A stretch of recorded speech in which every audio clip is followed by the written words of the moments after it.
to remind board members and staff who are not speaking to mute their microphone. Board members and other panelists do have the ability to unmute themselves when they need to speak. We ask that you mute yourself again when not speaking to avoid background noises. If I detect background noise during the meeting as a result of unmuted microphones, I'll go ahead and mute you. There are members of the public in the audience and meeting minutes are being taken, so I ask board members and staff to please identify yourselves before speaking. To see who's in the meeting, you can access the participant list by hovering your cursor over the bottom center of your WebEx screen or clicking on the icon that looks like a person's head and shoulders. By clicking on this icon, it should display the participant list, typically on the right side of your screen.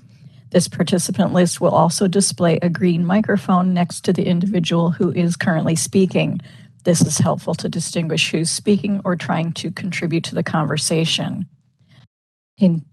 During today's meeting, we have 5 noticed public locations. So for each opportunity for public comment, I will step through each of the locations.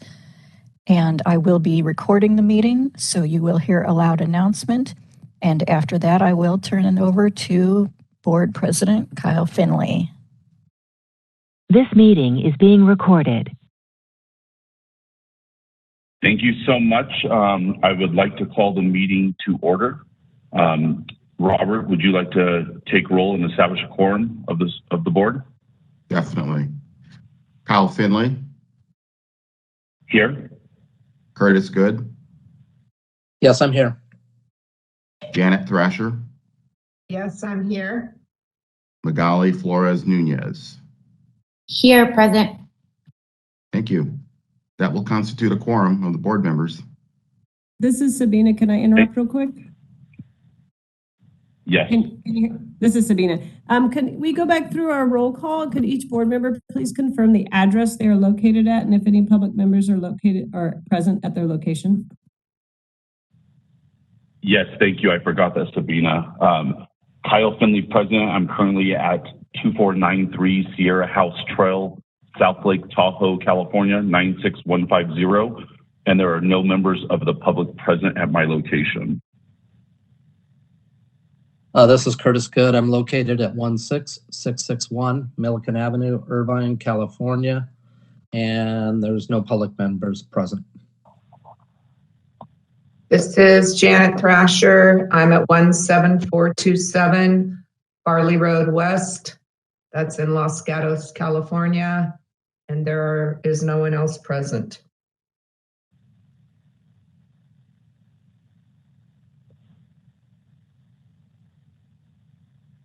Good morning, everyone. Polly? I'm at Logan Heights Branch Library, located at 567 South 28th Street in San Diego, California. And there are no members of the public present currently. Okay, thank you so much for letting us, for pointing us in the right direction there, Sabina. Next, let's Pledge of Allegiance. Right hand over heart. I pledge allegiance to the flag of the United States of America and to the republic for which it stands, one nation, under God, indivisible, with liberty and justice for all. Public comments. So let's open, if there's any public comments for items that are not on the agenda, if we could open it up to the question and answer feature and see if there's anything that the public wants for items that are not on the agenda. Certainly, this is the moderator, and I have opened up the Q&A feature of WebEx for WebEx attendees who have a suggestion for a topic not on the agenda. If you would like to make a comment, we're displaying instructions on the screen, and you can look for the Q&A icon, typically at the bottom right of your screen, and type the word comment and click send, and we will send you a request to unmute yourself. The other option for WebEx attendees is to raise your hand. There is an icon of a hand at the bottom of your computer screen. And we will also be, if you are a calling user, you can raise your hand by pressing *3, and we will step through the remote locations as well. Are there any requests for public comment in South Lake Tahoe? There are none. Thank you. Are there any requests for public comment from Irvine? No, there's none. Thank you. Thank you. Are there any requests for public comment from San Diego? There are none. Thank you. And are there any requests for public comment from Los Gatos? There are none. Thank you. And any requests for public comment in the Sacramento location? No, there's not.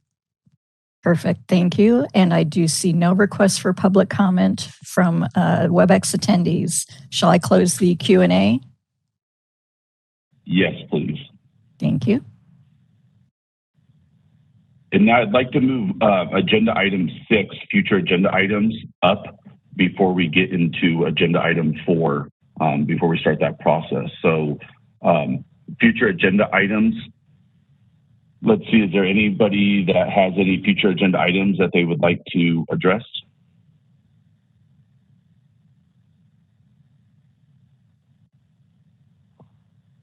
Hearing none from the board, can we open that to the public to see if there's any future agenda items? Certainly.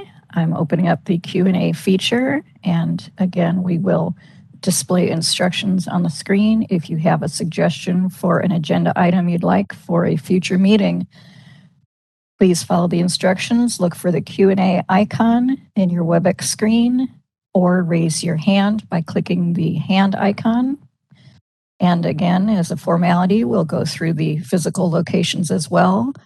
Are there any requests for comment in South Lake Tahoe? There are none. Thank you. Any requests for comment in Irvine? There is none. Thank you. Any requests for comment from San Diego?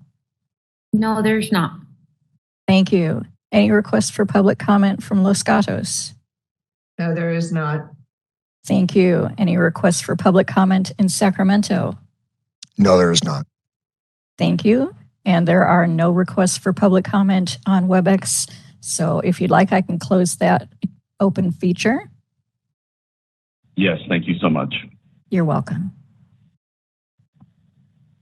Okay, so let's get on to agenda item 4, which is the Structural Pest Control Registrar recruitment and selection process.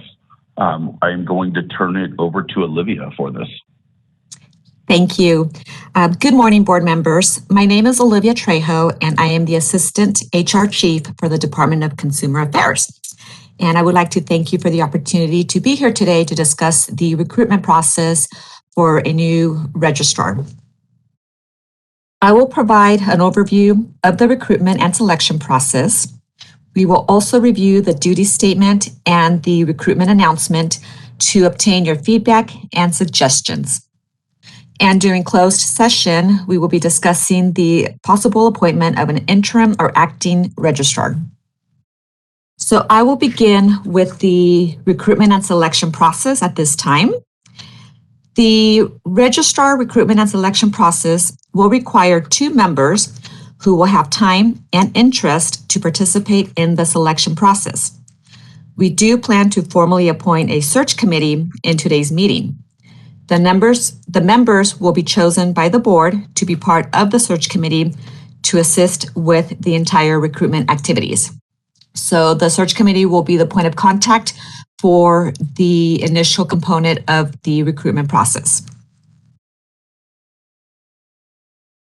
The registrar recruitment will be advertised for 30 days and is advertised on the California Department of Human Resources website.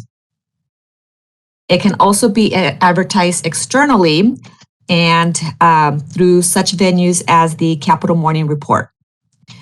Any external advertisements outside of the California Department of Human Resources platform will be handled by the board. During the advertisement period, I or a designee will work directly with the search committee to determine application screening, interview questions, and potential interview dates. I or a designee will serve as the contact person on the advertisement and will provide the search committee with the applications received each Friday on a flow basis. The search committee will be responsible to review and screen applications received. based on the desirable qualifications that I'll go over in a little bit to determine candidates for initial or final interviews. Depending on the number of applicants received, if initial interviews are recommended based on a large candidate pool, they will be conducted with the search committee first.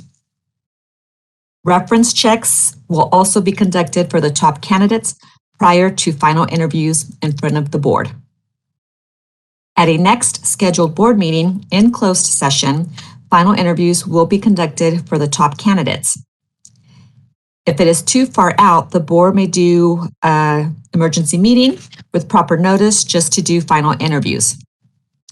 This will require a vote by board members to select a final candidate. Upon selecting the finalist for the registrar position, a start date and salary can be determined. In accordance with Business and Profession Code Section 8529, the appointment of the registrar requires the approval of the Director of the Department of Consumer Affairs.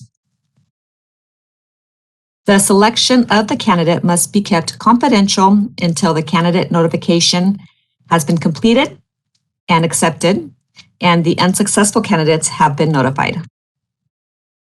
The selected candidate will also require criminal offender record information clearance, a background clearance, if they're not currently a board employee. Once the selected candidate has passed CORI, the board can work with public affairs to make the formal announcement. On the effective date of the appointment, the oath of office must be administered, which may be administered by any board member, the department's director, or their designee. Direction on administering the oath of office will be provided at a later time. So this concludes the overview of the process to recruit behind the new registrar, and I am open for any questions that you may have. Yes, hi, this is Board Member Curtis Good. Ms. Trejo, is it possible, because we have quorum issues, I'm personally being termed out in June, is it possible, instead of being a 30-day, to reduce that down to a 15-day? That's not typical. We would have to run the request through CalHR. That may take a little bit longer. And oftentimes it's either 30 days or more that the recruitment is posted for. Okay. I'm just concerned about the board and quorums and appointments to the board process, but maybe we can clarify this in the search committee a little bit later then. Okay, thank you very much. Yes.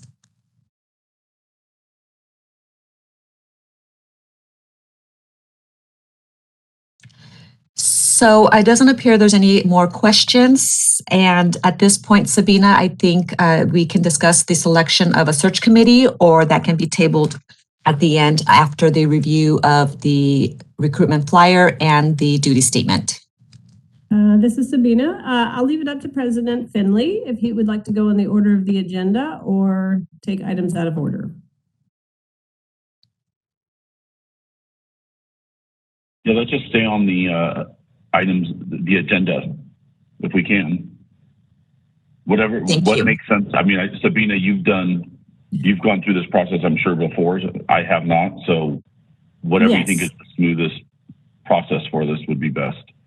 Perfect. So we can go ahead with the search committee. I know Olivia's done a lot of these. I know I have done a lot of these. So we'll let Olivia kind of share the search committee duties first, and when those duties might be needed, obviously after 30 days or more. But she can kind of go over that, and then we can talk about who might be interested in serving on that committee, which I believe the duties would be commencing probably late June, probably, who knows?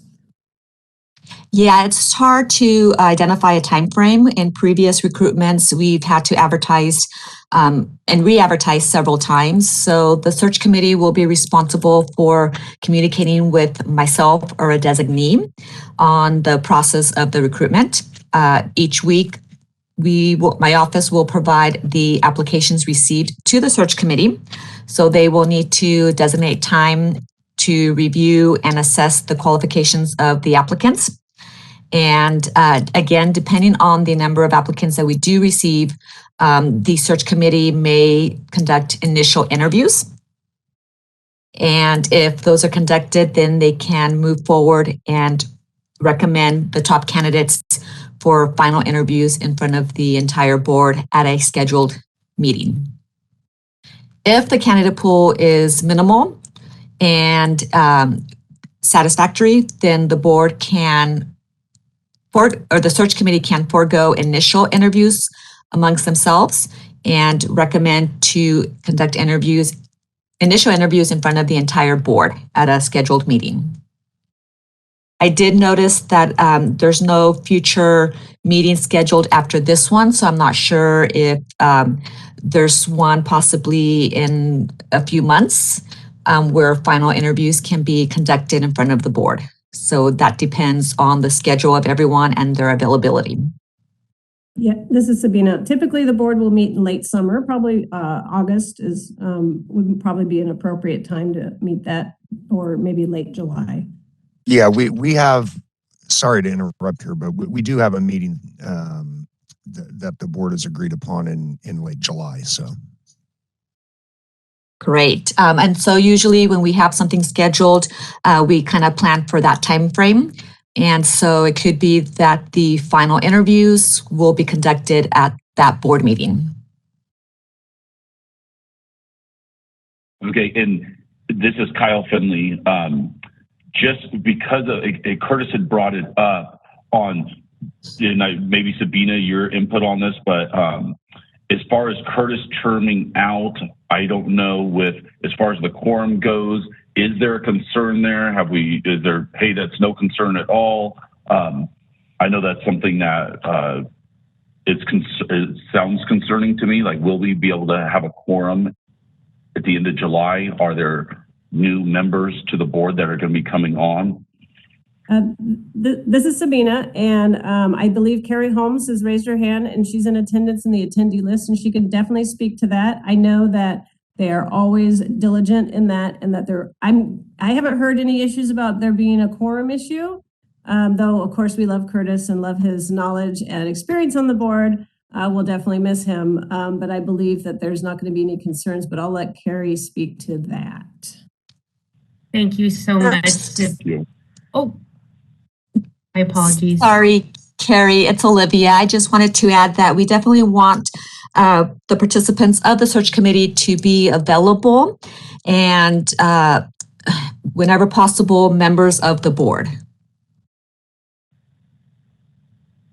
Thank you so much. Carrie Holmes, Deputy Director of Board and Bureau Relations at the Department of Consumer Affairs. Just wanted to comment on the quorum concern. I wanted to let you know that your appointing authorities are aware of the situation the board is in, and work is being done to make sure that you do not face quorum issues and that you will have appointments. There's never guarantees about timing, but we are working hard to make sure that your board is in a stable condition as you go through this transition. So hope we can help. This is Curtis. Just for clarity, because we'll be appointing a search committee, which is different than a board member necessarily, would that enable me to continue to serve on as a search committee after I'm termed? Yes, that's a possibility to be on the search committee if you are no longer a board member. It's not typical, but it's not forbidden. Okay, thank you for that clarity. You're welcome. I have a question. This is Kyle Finley. I have a question real quick. Again, relating to what Curtis just said. Input from you guys, Sabina or whoever, Carrie, on and one side I see, hey, it would be amazing to have Curtis been a past president. He's been on the board longer than all of us, knows the workings of the structural question more than any of the board members currently that were here. So in one aspect, it's, oh, great, he would be great on the search committee. On the other side of that is he's not going to be working with the new person. What's your guys' thoughts? Like, have you guys had that situation before? What would you guys suggest on that? This is Sabina. I guess I'll go first. We've seen it both ways in the past, but typically it's going to be current board members who will be working with the executive officer or registrar, because they will be here for the long term and they will be the one whom the registrar will be serving at the pleasure of.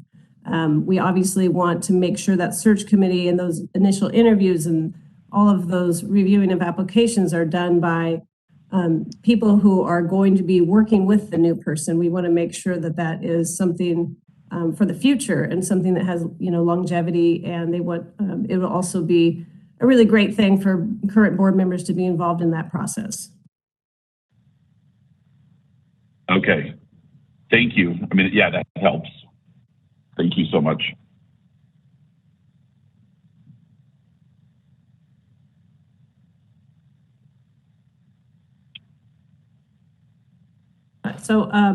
So Kyle, at this point, did you want to nominate a committee? I'm assuming you would be on the committee as president.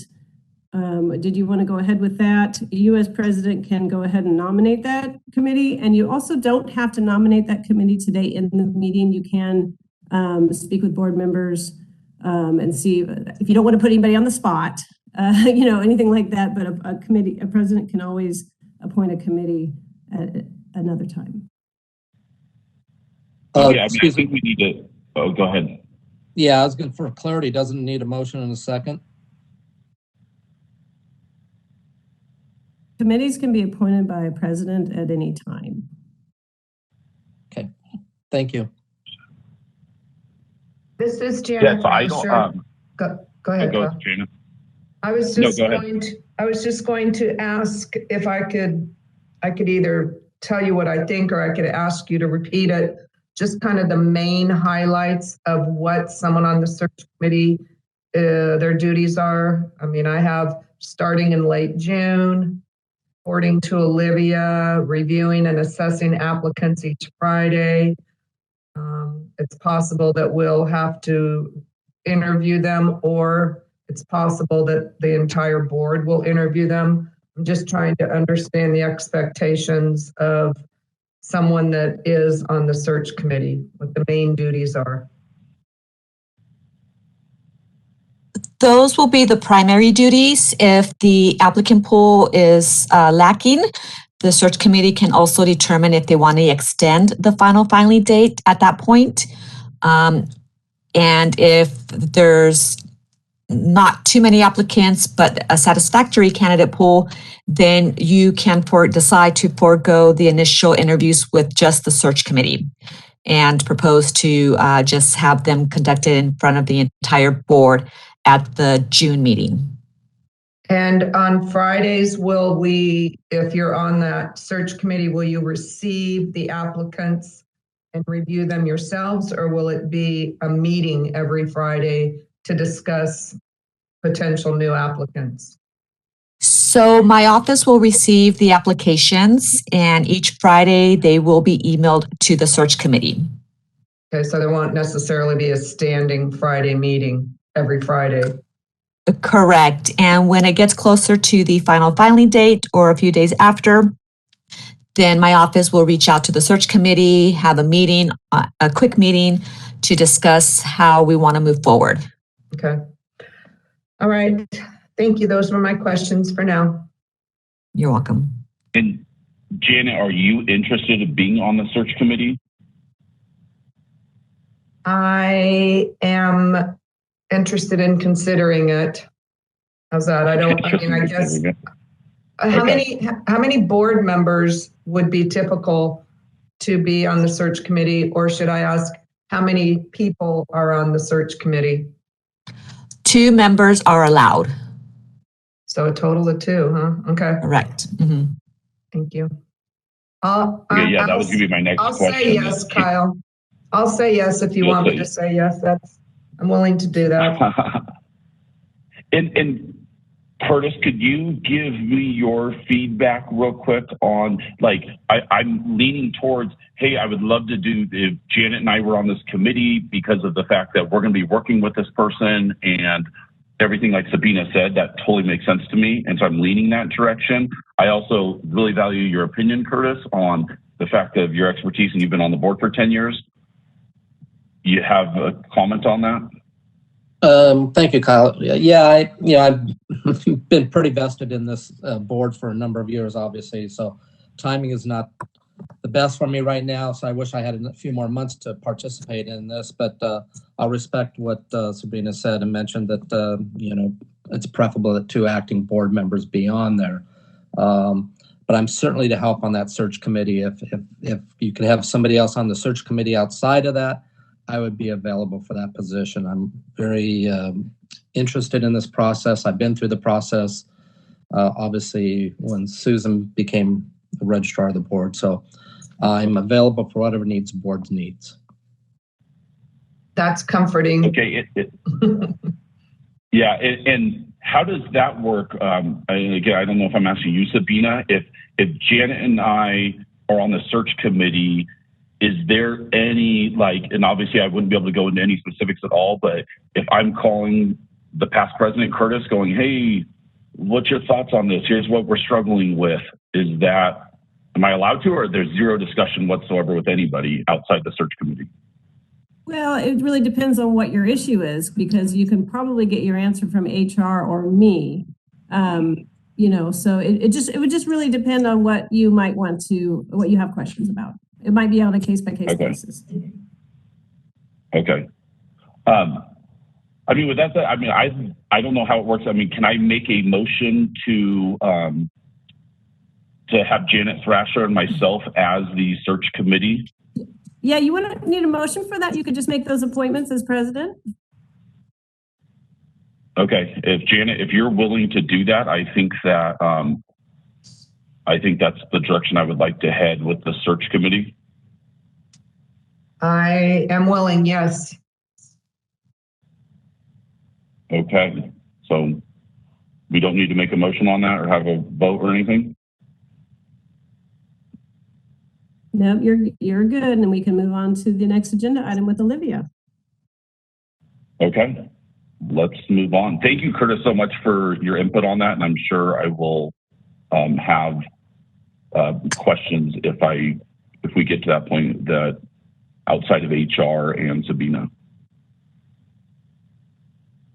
Thank you, Kyle, for the consideration. Appreciate it. Thank you. Thank you. I'll be emailing the search committee after this meeting to provide you with my contact information and reiterate some of the steps that we discussed today. Okay, thank you so much. Yeah. So next we do have the flyer. It was provided to you earlier for your review and to provide any input or feedback. The language captured is pretty typical on the flyers that we do for executive officers with other boards at DCA. The desirable qualifications, if you go back up to the first page,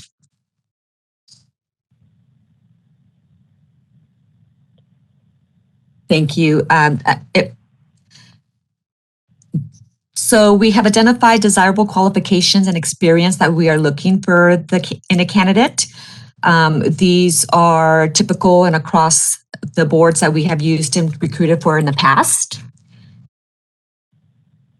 The position will be subject to the California Code of Regulations, Title 16, Section 3830. It's the Department of Consumer Affairs Conflict of Interest Regulations.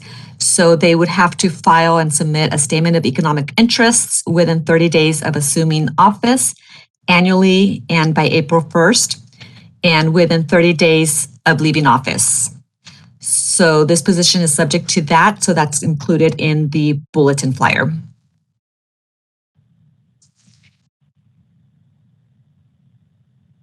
As I discussed earlier, the position will be subject to fingerprint, a CORI clearance.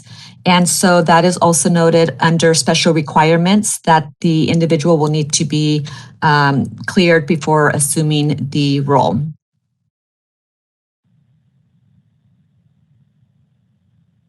The applicants will be required to submit a statement of qualifications, not to exceed a certain number of pages. So oftentimes we put a limit of 3 pages for a statement of qualifications, but that is something that you can change and agree to either 2 pages, or if you want more pages, that's something we can decide right now.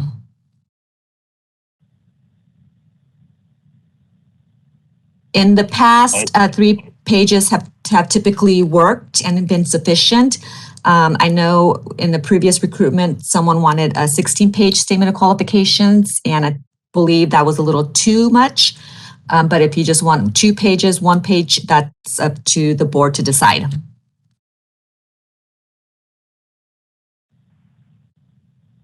Again, I would say what is typical. I'd like to be, what's typical? 3 pages is oftentimes enough. Okay, perfect. Let's keep it there then. Sabina, I believe that requires a motion. Yes, we want to make sure that we've captured all of our amendments and everything like that for this portion so that we can include everything in the motion. Great, thank you. As noted before, the applications will be sent to my Office of Human Resources. An HR representative will be the contact for candidates. And then, as indicated previously, the applicants will be sent to the search committee every Friday if we have received any. We will also post for 30 days, but if you decide you want to extend that or leave it at 30 days, that's fine as well. Olivia, sorry, real quick. This is Magali. I have a question about the requirements. For the letters of recommendation, is there any guidance that can be included or added on? As far as more instructions? Correct. Yeah, like who ideally do they want it to come from? Are there any page limits on the letters of recommendation? Is it like a 1-page thing? And where that's coming from is I know that a lot of times when it comes to timely recruitments, I know this will be posted for 30 days. So for someone to put together long letters or letters from people that they have to, wait for, I just want to provide some guidance to help people out so that it won't deter them from applying. We can indicate to only submit 2 letters of professional reference, or to limit the 3 letters of professional reference to 1 page, if you'd like.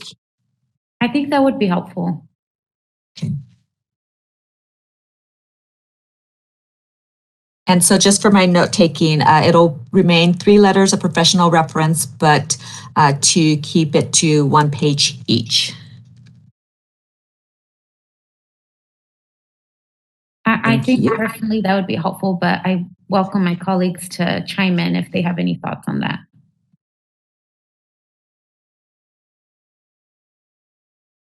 Yeah, I mean, I think that I'm fine with that. This minimum of 3 letters of professional reference. I mean, do you want to do 2? Do you guys do 3? Minimum of 3? Yes, that's or sometimes that's people common to do. 5 or 6. Okay. So yeah, I'm fine with minimum of 3 letters of professional reference, limited to 1 page each.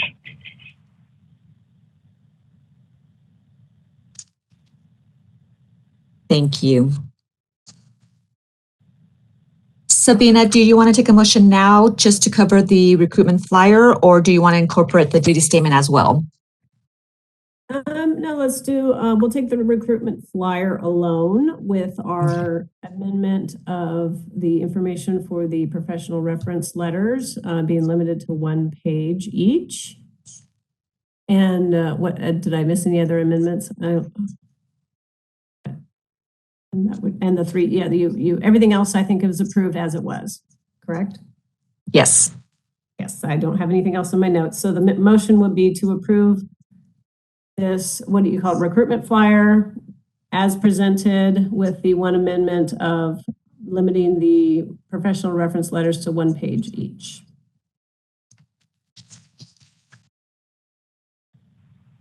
So if anybody wants simply to say I'll make that motion.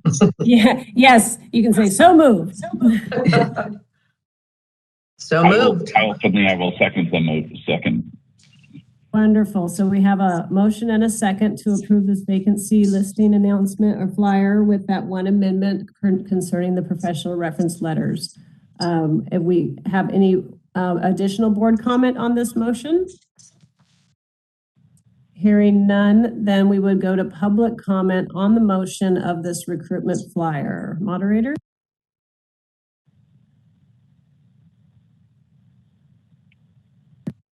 Magali, is that an old hand up or is that a new hand up? That was an old one. Okay, I just wanted to make sure I wasn't ignoring you. But we wanted to go out for public comment with the moderator for this motion on the recruitment flyer. Exactly. Thank you. So I've opened up the WebEx Q&A feature, and we can put instructions on the screen, but basically if you have a question or comment on the motion, you can look for the question mark icon in the bottom right of your computer screen or behind the 3-dot other options if you are on a mobile device. And I will step through the physical locations just in case we have a member of the public who would like to comment. In South Lake Tahoe, do we have any requests for public comment? No, we do not. Thank you. In Irvine, do we have any requests for public comment? No, there is none. Thank you. In San Diego, any requests for public comment? There are no requests here. Thank you. And in Los Gatos, any requests for public comment? No public comments. Thank you. And Sacramento, any requests for public comment? No, there is not. Perfect. And I see no online WebEx requests for public comment. I can close that WebEx feature if you'd like. Yes, thank you. You're welcome. Thank you. Now we'll take a roll call vote with David on that motion. Kyle Finley, Yes. Curtis Good, Yes. Magali Flores Nunez, Yes. and Janet Thrasher. Yes. Okay, motion carries. Thank you. Let's move on to item, unless I'm missing something, agenda item number 5. Pursuant to section 11126 of the government code, we'll meet in closed session to discuss a possible appointment of an acting or an interim registrar. Did we already go over the duty statement, Olivia? Yeah, did we not do both? Not yet. So we want to, that's the next document that will need to be reviewed by the board and come to an agreement. The duty statement identifies the roles and responsibilities of the registrar, and it's pretty standard. We use this template for several of our other boards here at DCA, and it just gives an overall view of what the position will be responsible for. Perfect, thank you. Yeah, you want to go over that with us?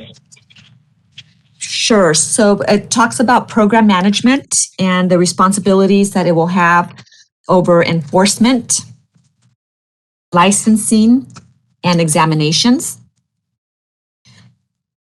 And we assigned that role and responsibility will be 60% of the duties.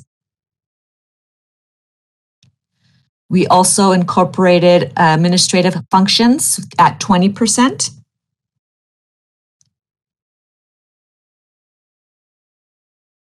In addition to legislative and regulatory tasks at 15% and being a public contact for 5%. So if you agree with the percentages and the duties outlined, then this can be finalized as is. And is this something that we have, you said it's the tip, that we have any input from whether it was Curtis from doing this before or Robert or just in the sense of seeing that role being fulfilled with Susan? Or is this, how does that work? is there any, I guess, advice from Curtis or Susan? Does that seem right for the position? Olivia, is this the current duty statement? Correct. The previous duty statement under Mrs. Saylor was very outdated and in a different format. And so we brought some of those duties to the current format and added some more context to them. Okay, so basically this is pretty typical for the position based off of other boards, off of this position with other boards. That is correct. And we did have the previous duty statement on file, so some of the information from that did carry over onto this one. Okay. Yeah, I guess it's just hard because you're asking us to approve it. And I don't know. I mean, it looks good. I read it over before. I just didn't know. I don't have the insight to say, yes, that's what that position, that's how much time that position should be spending in these different categories. So I guess I'm relying on you guys to say, yes, this is what that position looks like. Yes, this is Sabina. They have definitely, HR, this is what they're experts in, and they've taken the older duty statement and made sure it has all the applicable and relevant legal information on there or HR information on there, and everything's been up to date, which was it's kind of a nice part of this process. They get to update the duty statement and kind of look through it and clean it up with a fine-tuned comb. Thank you, Sabina.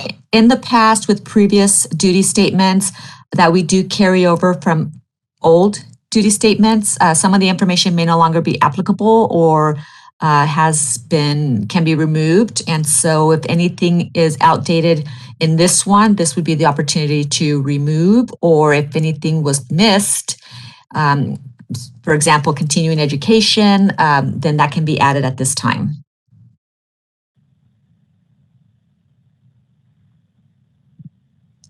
Curtis, I see you have your hand up. Yeah, I'd like to make a motion. We accept this duty statement as presented. I will second that, Kyle Finley.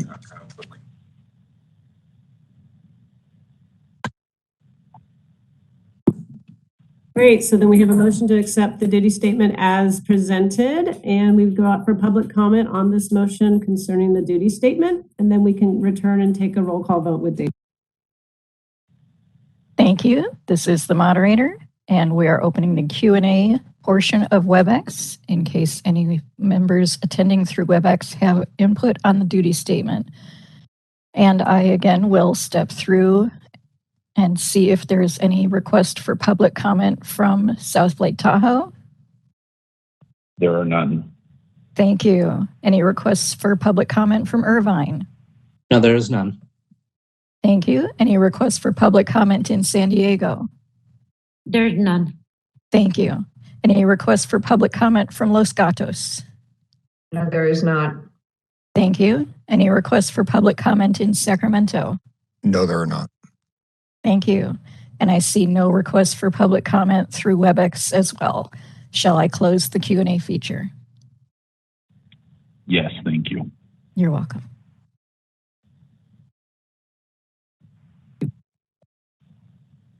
All right, you ready, David, Okay, for a roll call? You ready for the roll call vote?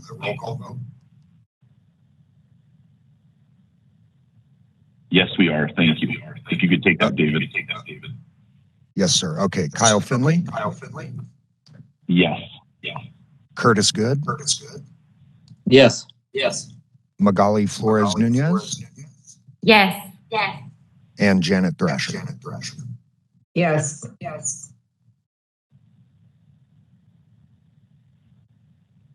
Great, thank you so much. Yes, thank you, everyone. So I think we're done with the registrar duty statement and the registrar recruitment announcement. I think we can move on to the next agenda item 5, the closed session. Talk about the acting or interim registrar. Thank you. This is Olivia. I just wanted to close real quick with that we'll make the final edits to the recruitment flyer and anticipate having it posted next week. Perfect. Thank you so much, Olivia. Great, so we'll move into closed session. So we'll ask all non-required people to leave this session, which would be all staff and including our moderator, except for Olivia. She's going to join us in closed session. Wonderful. And we will not be coming back out to open session to adjourn. So we'll be adjourning from closed session for all of those in the public who were wondering. But there will not be any more agenda items after closed session. Thank you. And this is the moderator. Oh, go ahead. Yeah, I just wanted to thank everyone for joining since we will be closing after closed session. Perfect. So it is my understanding that I will not be in closed session, but that David Skelton will serve as the WebEx host if that is acceptable. And it looks like perhaps that's not needed. So I will move all non-board members out into the attendee list, including the WebEx, the webcaster. And then we will start our private session for closed session. So I ask your patience. One moment. Thank you.